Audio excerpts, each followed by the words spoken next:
Welcome to Design Thinking Games, a gaming and user experience podcast. Card-carrying UXers Tim Broadwater and Michael Schofield examine the player experience of board games, pen and paper role-playing games, live-action games, and video games. Play through the backlog on your podcatcher of choice and on the web at designthinkinggames.com.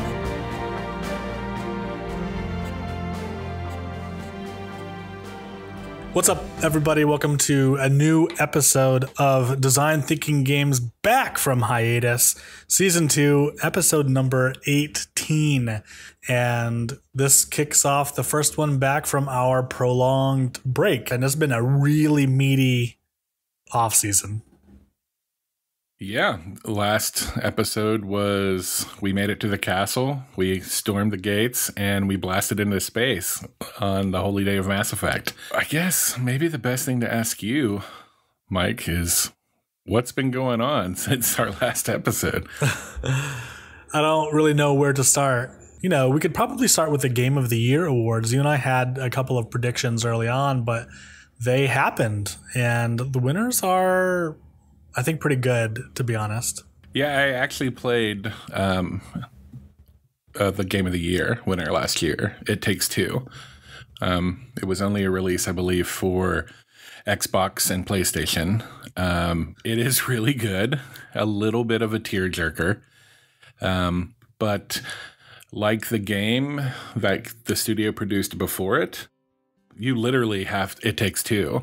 You cannot play it one player. You have to play with someone either locally or online. You have to have two people to play it.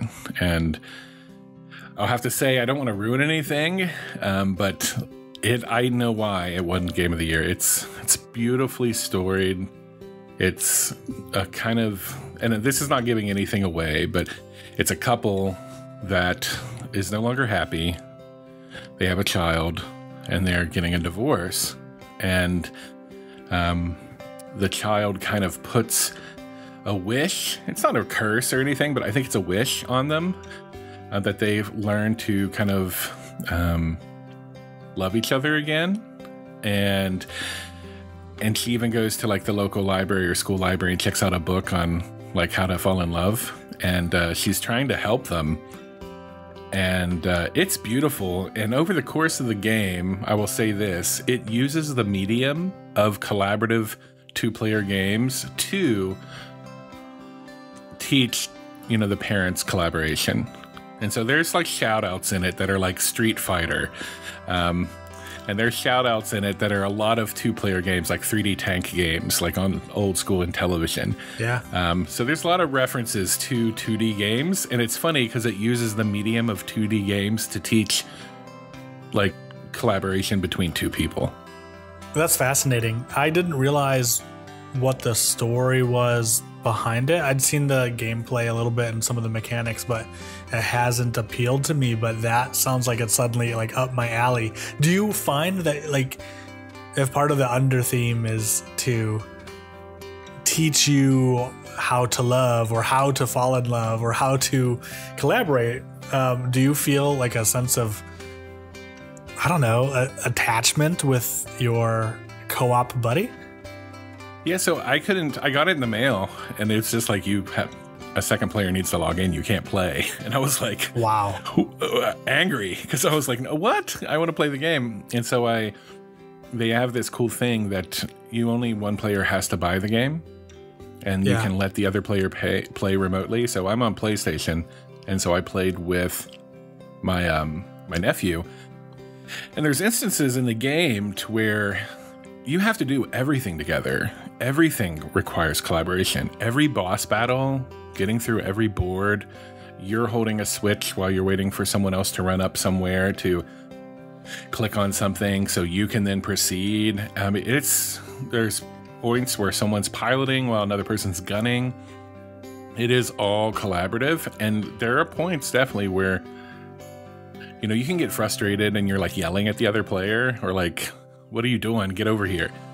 But then you realize it's one of these things to where I think it made me look at myself more to say, like, you need to chill out and you need to, you need to calm down because, this requires two people to collaborate and work together. And to do that, you can't be frustrated or angry at another person. You have to also, kind of work together. And then you kind of get to this point where you kind of look forward to working together. It's difficult, but then it becomes, we're getting in the rhythm of it. And then it becomes enjoyable, like working together. And so my player experience was like, I don't play a lot of 2-player games. And I think that's, it's usually one of those things where I think people play either online games or they're solo all the time.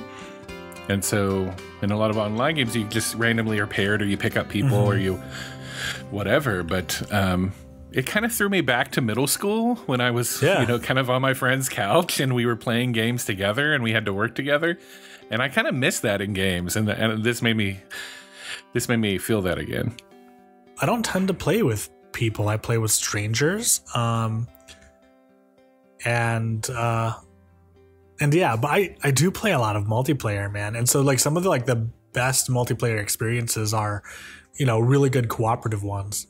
What's funny is that, like early on in season 1, we had an episode about, I think we had an episode or a good chunk of an episode about the role of collaborative games. I think we focused much of that on board games and whatever, but I believe that deep in that kind of like fertile soil that we planted, we were speculating that, this kind of like collaborative and forced collaborative games, the sort where, hey, to even play the game of the year, you must have a buddy. I think we speculated that that was going to be increasingly present in like the coming years of gaming, right? Because we sort of, maybe we've maxed out on what we can do in terms of graphic fidelity or whatever, or close. And now the ability through, the network and, creative game design to really tell collaborative stories more than just like two people on a squad shooting the same targets is exponentially better, like year over year. So I think it's really cool that this is the game that won the game of the year. When my nephew, who plays a lot of games, said, I now know why this is one game of the year. Like, it's a really good story. The story puts it above everything else. So yeah, that's I think that's Hazelight Studios, who made like It Takes Two, and then the game before that is A Way Out. I also played, the only other exposure I had to the game of the year, I thought like, you have a lot of predictions who you think is going to win. A lot of people thought Resident Evil Village, right, was going to take, and it took a lot of awards. But then I also played Metroid Dread, which won Action Game of the Year, and I know why. It's amazing. It's a really good action game. So I was more kind of like interested in some of these categories that I'm sure have existed before, but in the spirit of the UX honeycomb, right, where the player experience or the user experience is a cumulative of some tangibles and some other intangibles. So instead of like a genre-based game of the year, like action or best role play, there's one that I kind of liked in terms of like best community support and best ongoing games for impact, innovation and accessibility. It's coming to show, I think, how these kind of, like, I guess as games become more games as a service as opposed to ship it and ditch it kind of banger that comes out with maybe a couple of patches, that the qualities of what makes a game desirable are not too dissimilar from the qualities that make like web services desirable, that being that there's a human on the other side to help you out, and then it's designed for you to use in a variety of contexts, and all of those things are starting to get like a lot of recognition. And show up in terms of like nominees. I don't know that people care about these categories more than like best action game, but the only one that people remember is, which is kind of, it's a double-edged sword, right? Because of the 6 games that I think were nominated for Game of the Year, I only played 2 of them. There's a lot of games out there. I've heard good things about Deathloop and Psychonauts and same. Ratchet and Clank and Resident Evil Village. I played the demo of Resident Evil Village. I never played the game, but at least it was a free demo, so I played it. But the other thing is like I'm kind of which you don't. If a game could win like 20 awards but not get nominated for the year, does that make it a bad game? Right. Or not the best game? Right. Which I think an example of that is Horizon Zero Dawn. It never won Game of the Year, like in the proper GOTY category that we're thinking, but it won other awards, and it won a lot of awards.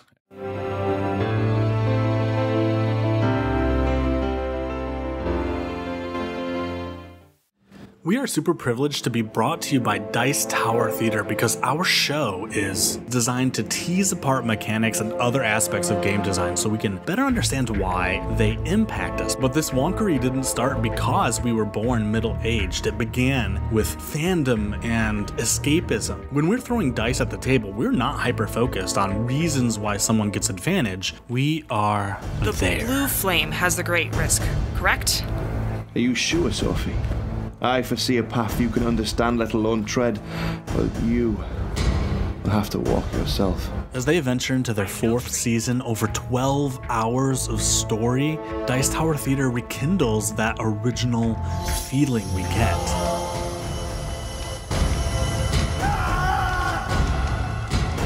Are your minds made up too? Then step into the room behind me, adventurers. I wish you find what you seek and can heal your world. Dice Tower Theater, wherever you find your favorite podcasts.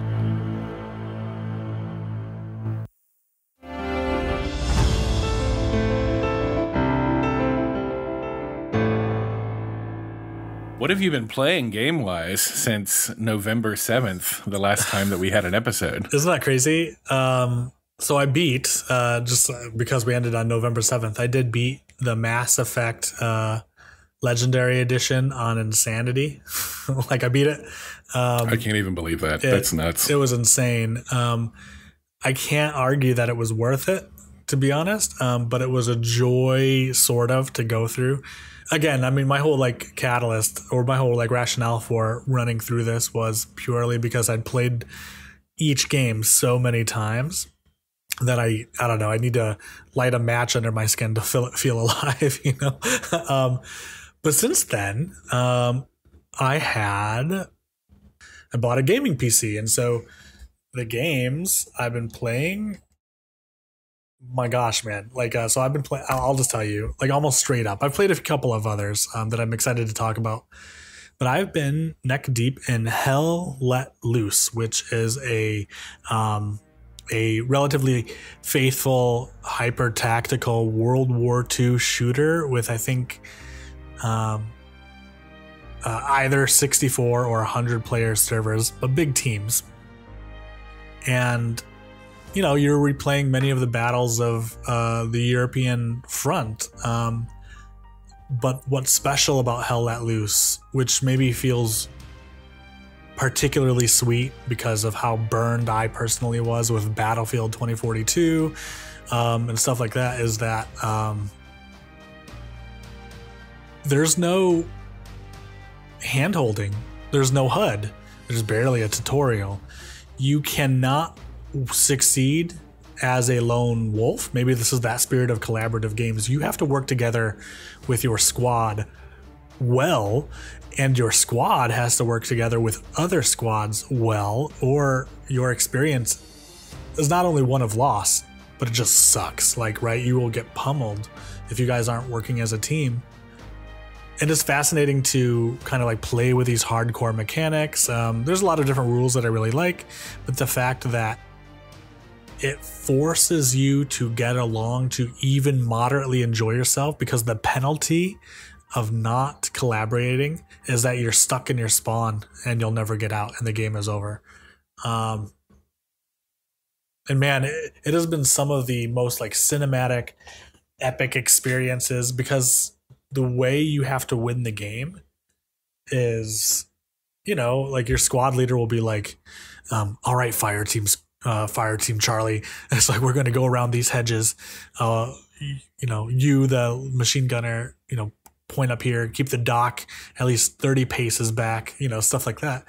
And the effect is that you are role-playing soldier, right? So on top of like the high fidelity, the sound design, the gameplay mechanics, all of which are amazing, both the different like mini games between being a leader, a squad leader or a commander versus the, I guess, core game of being an individual first-person shooter, all coupled in together with having to pretend to be like the doc, and you know you have to yell medic to get someone's attention, you know, so you have to have a mic. It makes for pretty sweet pretend time, you know, really special events, I think. So yeah, so the same thing, you have to learn to work together, and the people who don't work well together are immediately ostracized. Nice. That's cool. I know you tend to skew towards, I don't know what I would call it, armed forces, soldier, like it could be like a knight, or like you just really like period piece, like war combat games. Boy, that's an interesting umbrella. You're right, I do, because it doesn't have to be World War II or World War I, or knights, but it has to be in a period, right? That's relatively like faithful. I always have some ongoing games, but I mean, I guess since our episode, I tried a couple board games, Barbarians, which is BEAR, Barbarians. I finally got to play Fury of Dracula and beat it. Such a great game, really good. It took me forever to finally get some people to play it, but it was a really great experience. Yeah. Like what? As you know, I'm a fan, so I'm really kind of curious. In the same way that I was curious to pick your brain about Mass Effect, what about, I don't know, what design choices were really good about Fury of Dracula? Well, I say this, that there are some parts of the game that didn't age very well, and the majority of which of those are in instruction manuals. And so when you play like a lot of games that have come out in the last 3 or 4 years, you know, the kind of onboarding, upskilling, understanding the game, tutorials, but then also the quick primer that you look to for like, hey, what does this mean? That's kind of dated in Fury of Dracula. However, that is the most nitpicky thing I can say because the game is amazing. Like, truly, the game is, you know, we had 3 people controlling the 4 vampire hunters. We lost. Dracula won. All right. We found him twice and was on his trail, but there are so many vampire traps and how we can move mists over cities. So it's kind of like you're trying to coordinate like tracking down someone and finding evidence of, you know, kind of his where across Europe Dracula's going. And so it was really interesting just trying to, I'm going to go take the sea routes. I'm going to cover Spain. You try to go into the Carpathians, like you go to Russia. Someone go up to Norway. You know what I mean? And you're just trying to find any clue, right? Yeah. And then when you find it, you're all then like, oh, like coordinating and triangulating positions. So it's a lot of fun. And I know that now that I've played it, I could play it and it would not take as long as it did. But really good game. I'm glad it's in my collection. Awesome. I also got to play Rock, Paper, Wizard, which is very fun. A quick game. Had it for years, but just haven't played it. And I would say video game-wise, you know, apart from It Takes Two and Metroid Dread, the biggest accomplishment that I can speak to is I beat Cuphead. That literally I forgot. was the hardest thing. I remember that was such like an event, but it baffles me that was after the last episode we shot, because I was like, oh my God. You're like, yeah, because it took years, right? Yeah, it took a long, long time to beat Cuphead. And it is one of those games that you just have to get it right. Yeah. You know, I got it in 2017 and I beat it in 2021. You just slowly work on it, chisel at it, work on it, chisel at it. And then finally I got to the end, and the last bosses, before you fight the devil, you have to fight the Dice Man who runs the casino. Yeah. And I could never get past the casino. It's just difficult. So, you know, was the biggest, you know, kind of challenge. And I kept coming back to it. And then finally I was like, I'm beating it this weekend, no matter what. I'm just going to play it nonstop. And I did. I had to play it nonstop for 2 days, pretty much straight, to beat it. Crazy. But the high you felt afterward must have been insane. Yeah, and it has DLC coming out soon. Oh my God. And so, like, at the Game of the Year Awards, they announced, you know, Cuphead has the DLC, Delicious Last Course, takes place on DLC Island. There's a new character, Chalice, and then new powers. And if you haven't played Cuphead, I mean, I think everyone knows about Cuphead, but I mean, it is so beautifully drawn that it's like this classic 40s cartoon or 50s cartoon, right? Yeah. That is really good, you know, and to the point of even putting like the dust or the hair that you would see on the film of a movie. I mean, they have that on everything. Everything's dated. Everything's well done. And then it also just launched a Netflix show. It has a Netflix animated series that came out too. So I think there's probably going to be more in the future for Cuphead. I think apart from the DLC and the show, I think they're probably going to ramp up for like another game. Oh, 100%. Yeah.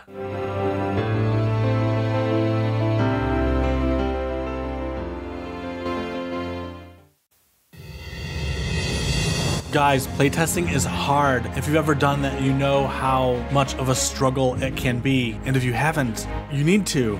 It's part of good game design. That's why I'm super happy that this season of Design Thinking Games is brought to you by Playtest Kit. Literally playtestkit.com, which is designed by Steve Bromley to help us draw reliable, evidence-based conclusions that inform our design decisions. It gives us all the templates and guidance that we need to test prototypes, recruit, pick the right method, interview people, write surveys, and most importantly, configure and analyze the data so that we can do something useful with it. So whether you've never run a playtest before or you're a pro, this kit is going to save you time and help you get more value from each test you run. So sign up for free resources or go to get the full kit at playtestkit.com. And for the rest of the season, this season only of Design Thinking Games, use the code DESIGNTHINKING to get 10% off. And let Steve know who sent you.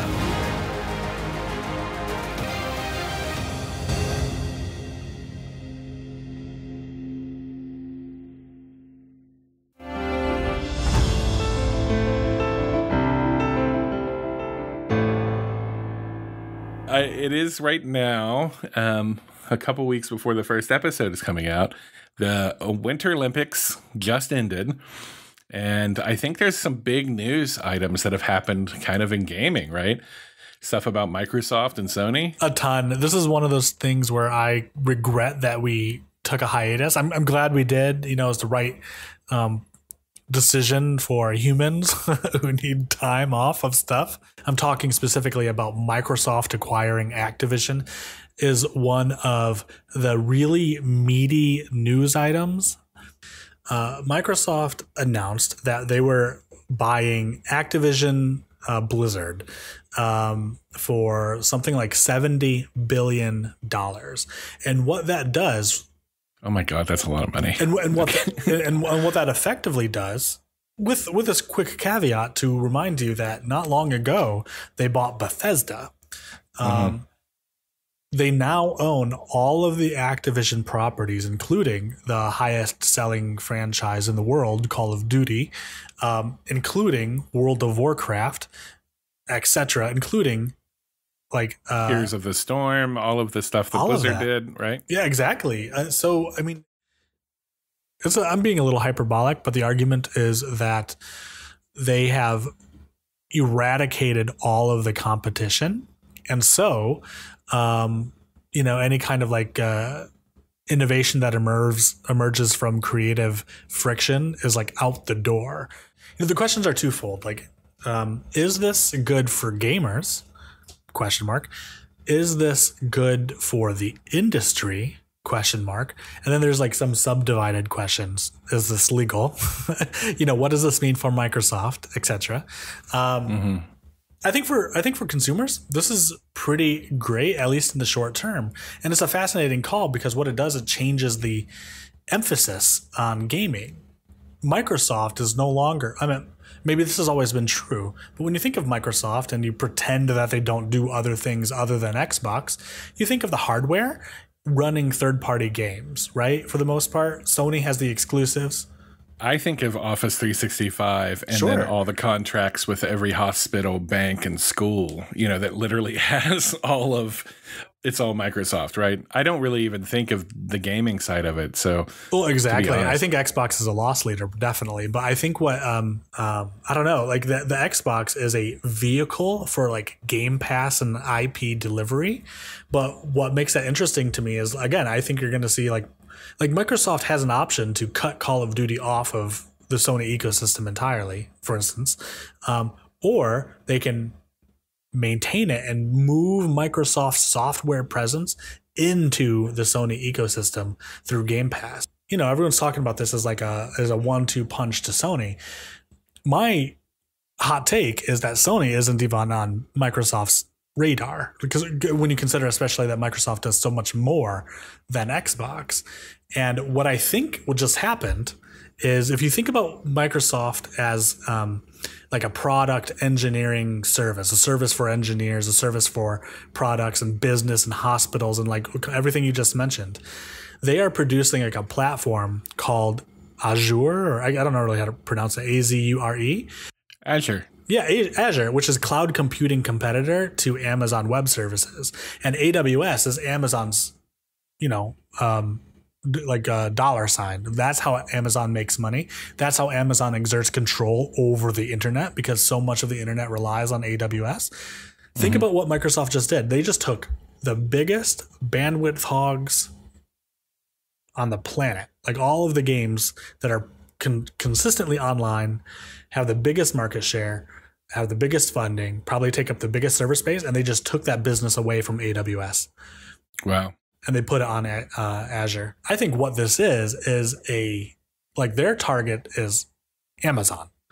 Yeah. I don't think it has anything to do with I didn't Sony. even think about it. Yeah, I didn't even think about it that way. I know that I can be on my PlayStation or I'm on my PC or whatever, and if a game requires me to log in with a Blizzard Game Pass or an Xbox Game Pass or whatever, I don't care. I mean, if I want to play the game, I'll play the game. So I think like the end player, unless they're really not wanting to get into an ecosystem, they don't really care, because I've done it before on my PlayStation where I can't remember what it was. I needed something of a Game Pass for a certain type of game, and it just like let me create it super quick, like on my PlayStation through the click of a buttons and then adding my email address. And I'm like, okay, great. Now I can proceed. So behind the game or behind the scenes, so to speak, like when you're looking at what happens behind the scenes on like a service blueprint, I don't think users really or players really care. I agree. I mean, I think they benefit. They get way more games. They get in their favorite IP now has the bottomless budget of Microsoft. That's interesting. Yeah, there's I just know Steam has been around for so long on PC that its presence is something, and it's very connected with Discord and Twitch, you know, that Xbox doesn't even register to me for PCs, but I mean, that may change very soon, especially if there's exclusive titles that they now have control over, right? I mean, think about this. Like, so I'm new to PC gaming, so I don't really have a ton of biases built yet. So I have Steam and I like it. I bought the last couple of games on there, but I downloaded But I had already, because I was part of the Microsoft ecosystem and remained part of the Xbox ecosystem since Xbox One. Like I have an OG gamer tag where I already owned Dead by Daylight there on that console or on that account. So I re-downloaded it through Game Pass on my PC so that I could, and I plan to cross-play from there. But it's just part of like the ecosystem stickiness. The other thing you can think of like in terms of like a service blueprint, right, is like if you think about like the journey of the gamer, where it begins from turning on a machine connected to an internet, plugging in some software, getting online, Microsoft owns that entire horizontal. Like every touch point along the gamer's journey is now owned by Microsoft. And I think that is huge. It has nothing to do with games, right? It has to do with owning the path.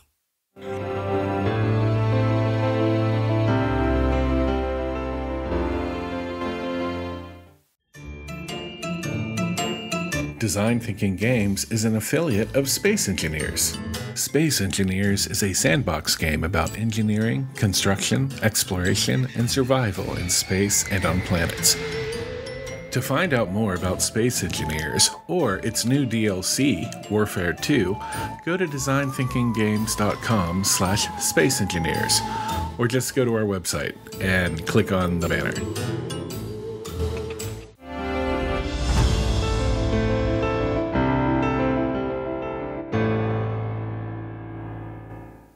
What are your predictions for like this year? What are your thoughts about coming up this year? For me, I have some very strong feelings about Nintendo this year because Nintendo will be the year of threes. What is the year of threes? One of the most fun games to play online for Nintendo is Splatoons. It is like a MOBA that is super fun. It's addictive and it's fast paced. So, this year, Splatoons 3 is going to drop.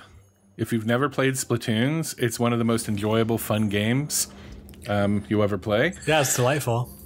Yeah, and then also this year Nintendo has announced Xenoblade Chronicles 3. So Xenoblade is a pretty big open world RPG that has its own kind of mythos and its own kind of history to it. And if you've ever played any of the Xeno games, Xenogears, Xenoblade, Xenoblade Chronicles, so that sequel drops this year, 3. But then in addition to that, Bayonetta 3 drops this year. And so all 3 of those games are Nintendo exclusives. And so Nintendo, how I like to describe it to people is like, maybe you are not a Mario person, maybe you're not a Zelda person, maybe whatever. But Nintendo Switch, with the price of its console and the pull or the draw of the platform exclusive games that they get, is enough to make a player buy a game for a game, right? Yeah, like Animal Crossing will make people buy a Switch. And then, Zelda will make people buy a Switch. I don't know about Mario. I'm not a Mario person, but there are some people who love Mario, right? Sure. But this year, Splatoons 3, Xenoblade 3, and Bayonetta 3 are all dropping. And so this year, I don't know much about what's forthcoming for other, kind of platforms, because I tend to think of other games that are like, oh, is this going to be on PC, Xbox, and PlayStation? Okay. Or is this title going to be on just, I don't really think of like exclusives so much with consoles. Now, I know there's some, like Last of Us is an exclusive for PlayStation, right? And I know there's exclusives for everything, but it's going to be, I'm just saying, keep your eyes on Nintendo this year, because when I say the year of 3, they have three part 3 sequels dropping that are going to all 3 be amazing. So I also think there's some really sweet MOBAs that are coming out that are cross-platform. So if you've not seen like, Star Wars Hunters or Vampire Blood Hunt, those are all forthcoming. Those are going to be really fun MOBA games. And so, if you're a MOBA person, and I will try every MOBA, like I'll try Friday the 13th, I'll try Predator Hunting Grounds, I'll try Dead by Daylight. I'll try everything a little bit because they're fun games, and I'm definitely going to check out both of those two games. There's some IP that I'm anxious to check out. I am nebulously excited for the vampire games because there's another one called Swan Song that's coming out as well. And there are things like that. I've already played, there's some like really good kind of like psychological thriller games that are sort of in the spirit of, Gone Home or whatever. Like I just started playing Martha is Dead. I think that's going to be a big chunk of my year coming up. Not that game specifically, but that stuff. But I'm telling you, I believe in November, like Starfield, Bethesda's new game, is set to release. I don't know that we know a whole lot about it, but I'm expecting Skyrim in space, right? Wow. I think this is going to be huge, right? Because I don't know why. I mean, I suspect we're going. I bet Game of the Year contenders, at least in certain categories. I mean, you're going to have Elden Ring, which just came out, and you're going to have Starfield, unless Starfield totally like shits the bed, and then everything else is kind of like up for grabs there. I will say one more thing about this year that is on both of our radars. Is The Devil in Me, which is the fourth and final installment of season 1, quote unquote, of the Dark Pictures anthology, whatever that means. That's bananas. And so there's no date released, but it always seems to kind of drop around Halloween anyways. Yeah. Oh, so 100%. That one I'm very much looking forward to, just because I know those games only have like a one playthrough appeal, but it's still, if you were a fan of like the classic genre, like a whodunit or what's going on or the mystery piece, I mean, that's definitely one to look towards this year as well. I have a recommendation for you if you need like a horror kick. So Martha is Dead came out relatively recently, I think this month. It is a game that is it feels indie. It's not the same as like the Dark Pictures anthology, but it's it's a period psychological thriller, either like in the spirit of the Dark Pictures. It's like either it's ghosts or aliens or vampires, or you're insane. It's one of those things that walks the boundaries. But Martha is Dead is like the story of of twin girls set in World War II in Italy. I think it's like 1944, maybe 1945. And they're twins, and one of the sisters dies, and the other has to deal with the ramifications. She's a young woman. She's like she's a teenager. There's pressure on the family. Her father is a German general. And there's this like a fog of war, of the actual literal war, like all around, plus this grief dealing with the death of a twin, and not to mention being in kind of like a spooky like old forest as a setting where this person's imagination goes around or goes a little wonky, maybe what she sees is real. But dang, dude, it is a blast. I wouldn't say it's creepy, because when you're... I will check it out.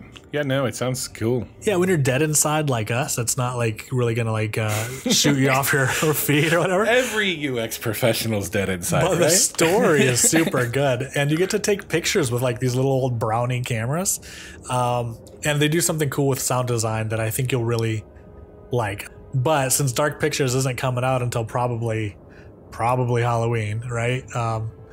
I think this one kind of like fills that void. One thing, my suggestion to you would be, which is something I'm playing now, not sure if you've heard of it or know about it. I think you know about it, but it's on every platform, I believe. It's Hades. Yeah, I saw you were raving about it.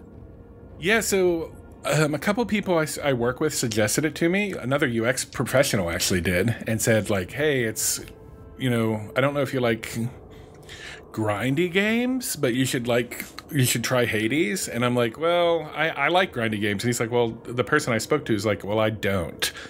But if something's so enjoyable and it's fun that it doesn't feel like grinding, which kind of like Moonlighter is this way, as well as like Diablo, like the old Diablo games where you go into a dungeon, you try to get as much treasure, get as far as you can, kill as much, and then you kind of can level up and be awesome. And so it makes it easier as you go, but it's super fun.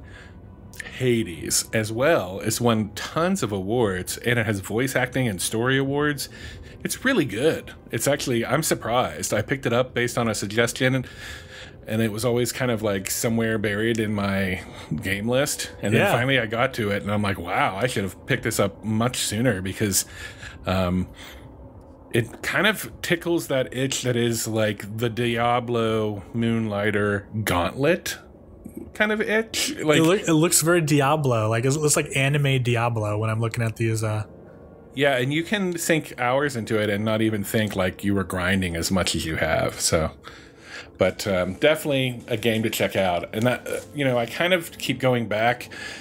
I did this with Spider-Man. I did it with Last of Us, and I did it with, Ghost of Tsushima, and a bunch of different games. It Takes Two. I'm always kind of seeing like, well, what do the people love, and what gets really ranked really well, gets awards or gets Game of the Year each year. And there's, despite what people say, or if someone gets angry about their game didn't win or not, the games that make it there to that final list are really good games. They have a great player experience. And so Hades would be my recommendation to you. And you can play it on PC, Xbox, PlayStation, Switch, all of that.